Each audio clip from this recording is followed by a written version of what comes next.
তো hello guys, কেমন আছো তোমরা? Welcome to my blog. তো যখন আমি সাজতে বসিনি তখন আমার মা সাজছিল একটা মেকআপ আর্টিস্টের কাছে। তো তখন একটা আন্টিও এসেছিলো। সেই আন্টিটা না তখন আমার জন্য এইরকম একটা বাটি আইসক্রিম নিয়ে এসেছিলো, সেটা আবার ম্যাঙ্গো। তো সেই আন্টিটা আমার ইউটিউব চ্যানেলে সব ভিডিও দেখে তারপরে চলে গেল। তখন আমি অন্য একটা বাড়িতে ছিলাম, আমার একটা মিমির বাড়িতে। তো সেখান থেকে আমি আসলাম। তো এসে আমি আগে ফার্স্টে আইসক্রিম কিছু কথা বললাম, তারপরে বললো যে তুই আইসক্রিম খেতে ভালোবাসিস? হ্যাঁ প্রচুর। তারপরে বললো ডিপ ফ্রিজে দেখ গিয়ে একটা আছে কি। তারপর আমি দৌড়ে এলাম আর ডিপ ফ্রিজটা খুলে দেখলাম সত্যি তো আইসক্রিম। তারপর আমি 3বার আইসক্রিম খেয়েছি, আরও আরেকবার খাবো। আমার দিদির বিয়ে তো বউ ভাতেও আইসক্রিম, কিন্তু ওখানে গিয়ে অল্প সামান্য একটু খাবো আইসক্রিম, বেশি আমি আর খাবো না, এখন বাড়িতেই খাচ্ছি। এরকম বলতে না বলতেই আইসক্রিম আইসক্রিম। তো চলো ফোনটাকে একটা জায়গায় সেট করি, এবারে বাটিটাকে নিয়ে আসবো। গাইস এই দেখো, আমি এবারে আইসক্রিমটাকে খাবো।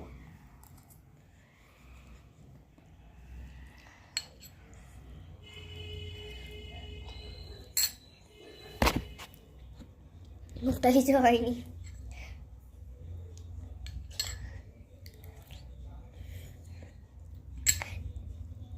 দাঁত দিয়ে খেতে হচ্ছে করে, নাহলে জিভটা বার করে খেতে হচ্ছে। মানে সত্যি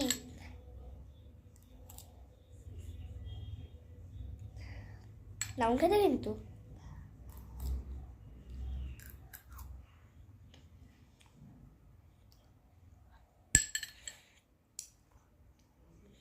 আইসক্রিম খাওয়ার পরেই সিআইডি যদি আমার বাবা দেখতে দেয় তখন দেখবো। আসলে আজকে না পাকিস্তান আর ইন্ডিয়ার খেলা হচ্ছে। তো এই 7টা থেকেই শুরু হলো।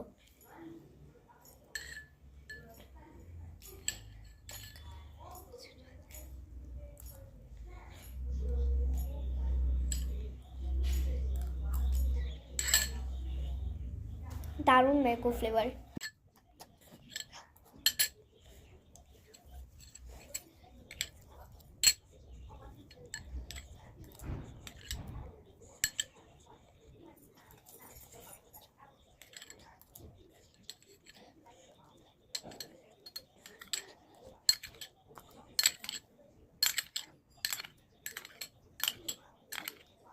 দেখো গাইস, আমার কত তাড়াতাড়ি খাওয়া হয়ে গেছে।